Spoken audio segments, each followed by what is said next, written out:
Hi and welcome to this video in the MRDCL Understanding Concepts series, and in this video we're going to look at processing repetitive blocks of data which are just another form of hierarchical data. So I thought we'd start by looking at the data, and the files, if you want to follow these videos, are in the folder DAT102.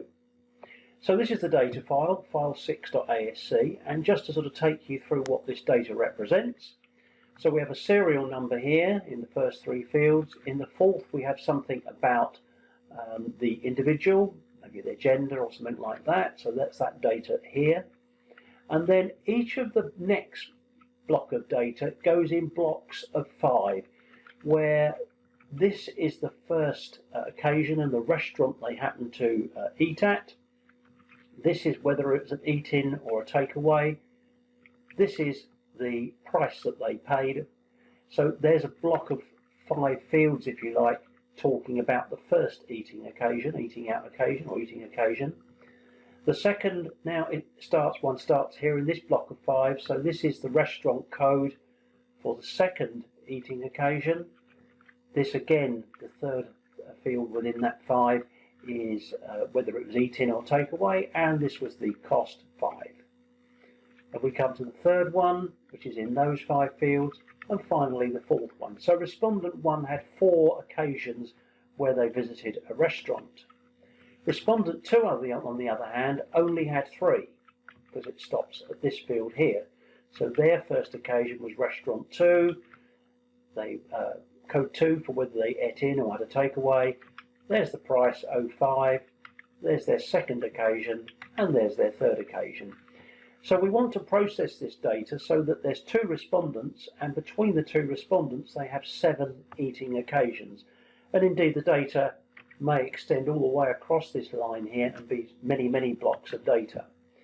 Now you could process each of those blocks as a whole load of separate variables and trying to combine them in some way, but that would be a very, very poor way of doing it, and would mean that you generate hundreds of variables that would be cumbersome then to analyse and to accumulate maybe the total amount spent in restaurants across all the occasions.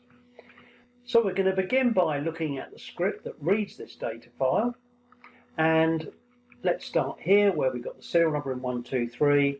The card characters has been set to 1000, and we're picking up the gender from the 5th field as codes 1 and 2. So far nothing unusual, all looks pretty standard in terms of the code that's been written.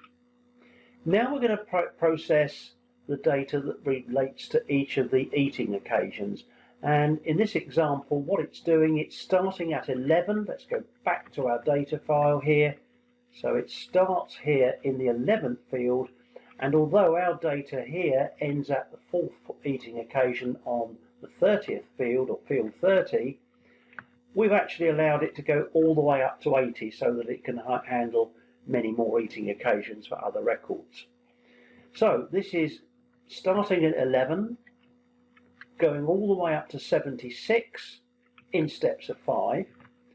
And what it's going to do for me, it's going to put into 11 to 15, the field where the first eating occasion is stored, the data from 11 to 15 for the first time, 16 to 20, and so on. If we look at that in the listing file, it'll make a bit more sense. So first of all, it's putting 1115 into 1115. In other words, it's just copying the data it's got already. And it's saying that if 11 to 15 is not blank, in other words, they've got something in 11 to 15, go out to eating. We'll look at that in a minute. Then it's putting 16 to 20 into 11 to 15. So if there was something originally in 16 to 20, it's going out for the second eating occasion, and so on for all of the blocks of 5 fields up to 80. Now our first respondent only had 4 eating occasions, so they would only get processed for those 4 there. Also, I've gone one too far, I think, up to there, whereas all of these would not be appropriate because they had nothing in 31 onwards, and although it would copy from 31 to 35 into 11 to 15, for example, it would be empty, so it wouldn't go out to eating an extra occasion. So let's go back to the original script. So what this is doing, it's saying, well, I want to go out to a statement called eating for every eating occasion that's got something in it, in other words. So for the first respondent, that would be 4 times. For the second respondent, that would be 3 times. Let's ignore that little line of code for a minute, and let's go to the eating chunk of code. And what it's going to do, it's going to go through this eating chunk of code here, and when it gets to it, it's going to go back. Now you can see it said go out to here, not go back. Now go out to is a special command that tells MRDCL to go out to a certain point, but return to that point when it hits the go back statement. So for every go out to, there's a go, or each time it goes out, it's going to come back to that point. So it's going to go out to the piece of code for eating. When it gets to the end of it, it's going to go back to where it came from. So it's going to loop through this chunk of code here for eating for as many eating occasions as there are. So respondent 1 will go through this chunk of code here 4 times, and respondent 2 will go through 3 times. Again, it's good practice here to have a 0 to finish so that you clear anything from the previous eating occasion. So always have a 0 to finish for any piece of code that a record can go through more than once, or a respondent can go through more than once. So 11 to 12, every block of 5 will end up in 11 to 12 because of this statement here, so we can process it all in terms of 11 to 15 rather. So where, or which restaurant they went to, is in 11 to 12, and it's picking up 1 to 10. The type of restaurant is in the 13th field, so it's picking that up from 1 and 2. And the cost was in the 4th and 5th of that block of columns in 14 to 15, and it's picking up the costs as up to 10, 11 to 20, and so on. So nothing particularly difficult about that. It's defining the level here for the eating occasions as false, true, so it's setting level to 2. It's setting the text as respondent and eat out occasion, and it's labelled that, and it's writing it. And again, as in the previous video on hierarchical data, the write command tells it to write to the IDF, and therefore the finished data statement is just an end to the data stage. It's not writing away as it would do normally. The go back will send it back, so it's going to go back and forth through this chunk of code for each respondent as many times as they have eating occasions. Now you can see the jump to command here, and we can answer why that's there. So what it's going to do, it's going to expand that code so that it handles as many eating occasions as we can have in our data, which is right up to column 80. When it's finished processing that, if I didn't have a go to jump to, it would go through this piece of code once more for the last eating occasion. So we don't want it to do that. So having gone out there as many times as it needs to, we want to jump over this chunk of code and not go through another eating occasion at the end. So it's jumping over it, and it comes back in at jump to, and then sure enough, we define level here as true, false, and write it away. So when we get to the IDF, if we look at our project when we run it now, let's have a look, we can see we've got 2 records that have produced 9 records on the IDF. 2 of those will be respondents, 7 of those will be eating occasions, and now we can go through our tables and have a look at how we work with those. So let's open up the tables again.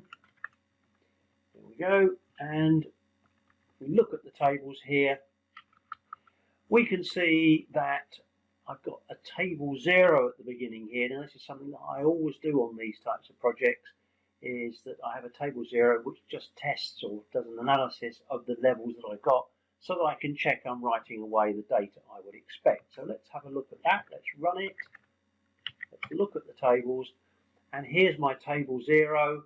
It's telling me I've written 9 records to the IDF, 2 are respondents, 7 are eating occasions, which is correct. So let's close that and look further at our tables now. And we can see that the first table here is filtered on level of 1, which is our respondents. So I'm analysing gender. And then we've got an unless go to, so that's now filtering on eating occasions. I put a new global base title in there. and there's 3 tables for the 3 questions in each of those sections for the eating out occasions. And if we look at those tables, here we go, we can scroll down and we can see we've got 2 people in the respondents table, 1 male, 1 female, and we can scroll down further and find that we get to the eating occasions tables based on 7 people.